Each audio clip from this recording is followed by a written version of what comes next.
Salut à tous, aujourd'hui épisode numéro 934 de l'After Zappimage. On va jeter un coup d'œil au programme de la soirée en Champions League. On joue les deux derniers huitièmes de finale aller. Du côté de Bergame, l'Atalanta reçoit le Real Madrid et dans le même temps le Borussia Mönchengladbach recevra Manchester City. On rappelle encore une fois que ce match est délocalisé, il ne se joue pas en Allemagne mais du côté de la Hongrie. On enchaîne avec les résultats de la veille et notamment ce match entre l'Atlético et Chelsea. La victoire pour les Blues de Chelsea à l'extérieur sur le score de 1-0. L'unique buteur de la rencontre, c'est le français Olivier Giroud qui a marqué à la 68e minute un magnifique but. Vous l'avez sur l'image, le but c'est tout simplement un retourné acrobatique d'Olivier Giroud. Donc pour ceux qui n'ont pas vu le but, allez le voir, il est plutôt sympa. Le but d'Olivier Giroud hier. On rappelle que ce match là aussi était délocalisé. Donc l'Atlético recevait sans vraiment jouer à domicile, puisque ce match était à des milliers de kilomètres de Madrid. Donc c'est une très mauvaise opération évidemment pour l'Atlético qui devra marquer au moins 2 fois du côté de Stamford Bridge pour renverser cette situation. Sur le match et sa globalité, c'est une victoire complètement logique pour les Blues de Chelsea. C'est la seule équipe sur le terrain hier qui a tenté de jouer et de gagner ce match. Elle a été récompensée en seconde mi-temps. Une prestation très décevante de l'Atlético Madrid. C'est l'Atlético qu'on n'aime pas voir, celui qui ne fait que défendre, celui qui a quasiment 6 défenseurs et 3 milieux de terrain et qui laisse un seul joueur en attaque. Et bien hier c'était ça ce que nous a proposé Diego Simeone. Depuis quelques semaines l'Atlético va moins bien en Liga, donc hier on est revenu aux fondamentaux du côté de l'Atlético et ça ne s'est pas bien passé. L'Atlético a été hyper décevant, ils encaissent ce but et il n'y a aucune occasion dans le match, aucun tir cadré. Donc voilà, pour l'Atlético Madrid il faudra évidemment montrer un tout autre visage lors du match retour, sinon ça sera l'élimination. On enchaîne avec le point Olivier Giroud, cette statistique assez folle, c'est pour le moment le deuxième meilleur buteur de la LDC cette année. Il est accompagné, je crois, notamment de Neymar, de Morata, si je ne me trompe pas.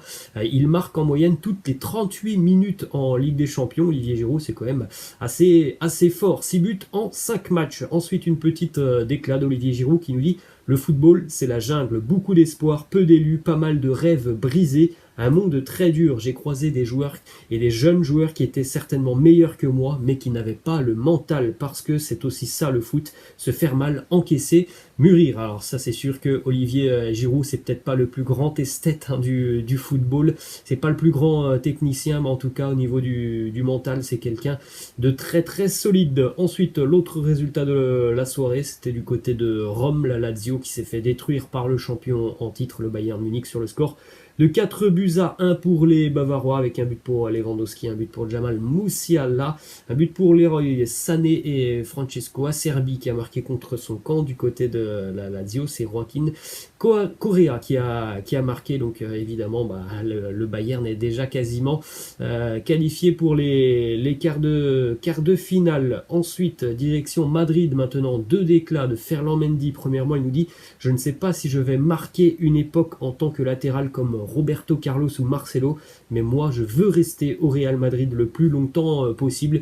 Il a toutes les cartes en main pour s'imposer du côté de Madrid, Ferland Mendy. Ensuite, autre déclat, il nous dit: c'est vraiment une fierté pour moi d'être l'une des seules recrues à avoir réussi à m'imposer dans le 11 titulaire. J'essaye toujours de donner le maximum, mais je peux encore progresser, surtout offensivement. Il est conscient de ses faiblesses. C'est vrai que on le voit aussi en équipe de France. On sait qu'il y a encore quand même, je pense, une marge de progression sur son travail offensif, même si c'est déjà très très bon ce qu'il nous fait. Ferland Mendy. Ensuite, une déclat de Gianpiero Gasperini, l'entraîneur de l'Atalanta, qui rend un bel hommage à Zinedine Zidane, qu'il va donc croiser ce soir. Il nous dit: ce que j'ai vu de Zinedine Zidane, je l'ai vu de très peu d'autres joueurs dans le monde. Quand il jouait à la Juve, j'avais la chance d'être l'entraîneur de la Primavera et souvent quand notre entraînement était terminé, on allait voir celui de l'équipe première. Les capacités de Zidane en particulier était extraordinaire. Ensuite, on continue avec la une du quotidien L'équipe qui fait sa une avec Jean-Michel Aulas, le président de l'Olympique Lyonnais, et ce titre: ce serait un drôle de pied de nez. Voilà la déclaration de Jean-Michel Aulas qui nous dit: Lille a un actionnaire avec une puissance financière énorme, le PSG a le soutien d'un État, je me dis que ce serait un drôle de pied de nez en étant franco-français de battre ces grosses puissances. Évidemment, il a aussi parlé de l'AS Monaco et des fonds qui arrivent tout droit de la Russie. Ensuite, on continue avec le calendrier des matchs à 6 points, comme ils sont appelés en Ligue 1, ces matchs très importants dans la bataille pour le maintien. Ce soir, il y en a un match en retard de la 21e journée entre Nîmes et Lorient ce soir à 19h. 27e journée, on aura aussi Nîmes-Nantes, 30e journée Nantes-Lorient et 37e et avant-dernière journée en Ligue 1.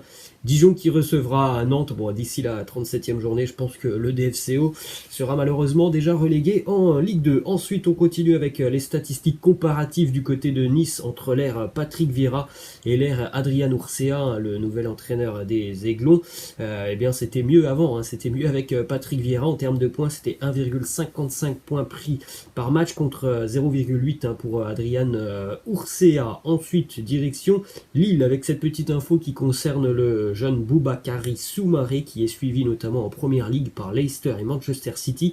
Les Citizens et Leicester se sont montrés très intéressés par Boubakary Soumaré, se sont même rapprochés des Lillois depuis quelques jours maintenant, d'après les infos qui émanent de la direction lilloise. Le joueur serait évalué à 35 millions d'euros. Une petite info du côté du Paris Saint-Germain: le jeune parisien Soumaïla Koulibaly, âgé de 17 ans, pourrait quitter le PSG pour s'engager du côté du Borussia Dortmund. Alors évidemment, c'est un nom qui ne vous dit certainement pas grand chose, mais encore une fois, c'est quand même un jeune parisien qui pourrait partir avant même de s'engager avec le PSG en tant que professionnel chez un grand concurrent européen. Encore une fois, la preuve que le PSG a quand même beaucoup de difficultés à garder ses jeunes talents. Ensuite, une déclaration du directeur général de l'Olympique de Marseille, Hugues Ouvrard, qui nous parle de Franck McCourt, de Jacques-Henri Hérault, des supporters de l'OM. Il nous dit: Franck McCourt a renouvelé sa confiance à Jacques-Henri Hérault.